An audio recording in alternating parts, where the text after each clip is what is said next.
Howdy, Desert Boy here. Hey, today I got something pretty interesting. I really like revolvers. I've been out looking around at, different things. I'm still in my, if I happen to see the one that's the carry journey one, or maybe the next semi-auto I might want to get, or a revolver like I did the Ruger Security 6.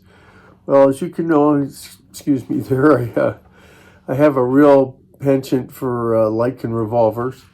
And I did get one, and you saw some pictures of it in the intro, but this is a very nice looking gun, very solid wood, very solid metal in it.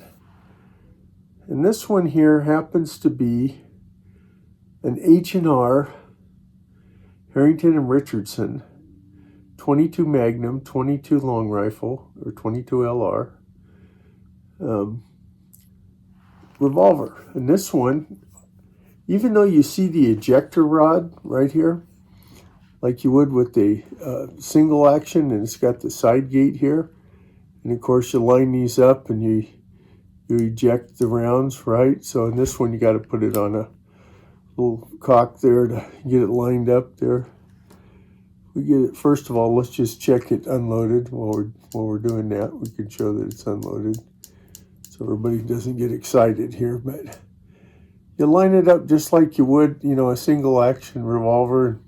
You eject the shell casings like that. The difference is, with this particular gun, is that this is actually not just a single action revolver, right? Like most of us are used to thinking, right? But it also has the ability to do double action, right? You can actually do double action with it. So it's a single action, double action revolver, though it has the loading mechanism and unloading as being more with the side gate and a ejector rod versus having a swing out cylinder. Now it does have a second cylinder, right? And this one here is, if you were to look at it closely, you can see that it's for 22 Winchester Magnum rimfire, right, which is Winchester, which is a Magnum, so it fires a Magnum round in that cylinder. In this one here, if we were to revolve it around, I think on this side, it actually says 22 LR. It shoots 22 LR shells. And, it's quite a difference, and there's quite a difference in velocity and so forth with these two different rounds. So it gives a nice flexibility. I won't say it was the best price I wanted to have on it, but since I like older guns, and I think these were made from about 75 into the 80s, I'm not positive. Harrington and Richardson was originally started by with one of the brothers of one of the Smith & Wesson folks. I think his name was Frank Wesson. And I think originally Harrington, and then about 1871, and eventually Richardson came into play, and it became Harrington and Richardson, I think more around about 1875. And the company kind of was around in different iterations. This gun has a manufacturer location of Gardner, Massachusetts. Right, I think it's right in there. There we are, H&R Inc., Gardner, Massachusetts, USA.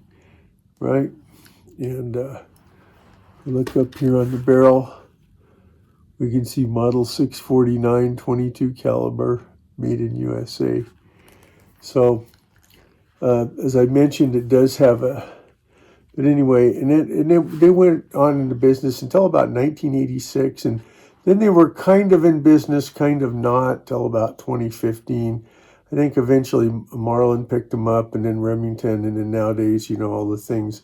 I think all those guns now, they've gone through different, companies have gone through different iterations, but Marlin now is owned by, I think, Ruger, and they're making their guns. Remington is still around, I think, in some format. And then, you have the fact that I think, and I read some things one of the companies that owns all these ones like that, along with Palmetto State Armory, also owns this company, but it's not making anything. They've talked about maybe using the H&R brand again in the last article I read on Wikipedia, but it's, you know, there's nothing for sure. But anyway, H&R, very nice. I have an H&R, the 32 I have, the 733 model, which is a nickel-plated version, and 32 Smith & Wesson long is an H&R, made, I think, in the 80s somewhere. And just a nice-looking gun. It's got fixed sights on it, some nice fixed sights. There's a little bit of, kind of a little, like maybe it got bumped right here. But other than that, I mean, this gun is really clean-looking gun. Couple of notches there on these guys here. If you look at that, all nicely, and it's pretty robust. I think this gun must be over 30 ounces. It's pretty heavy. It's not lightweight, and so I'm looking forward to taking it to the range. I did get rid of one of my guns. I got rid of my Walther Magnum pistol, WMP. I love the gun. It was an awesome gun. It's 15 rounds, two 15-round mags. It's a great training tool, I guess, if you had other Walthers. I don't have other Walther pistols like that, just might be PKS. And it was an interesting gun, but it was very large. And I did get a holster for it, but it was just hard to use. It's hard to carry. You know, as big of a guy as I am, when I have a holster that I can't wear that's almost too big to fit the gun on, the gun's, you know, is a great idea for a trail gun.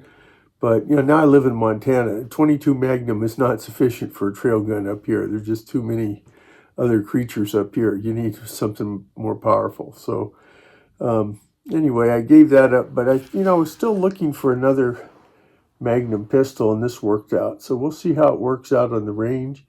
We'll get it out to the range. And I looked down the bores of the cylinders and the barrel. It looks like this thing's hardly ever been shot. So I'm really looking forward to that. Not only that, I have my daughter, you know, she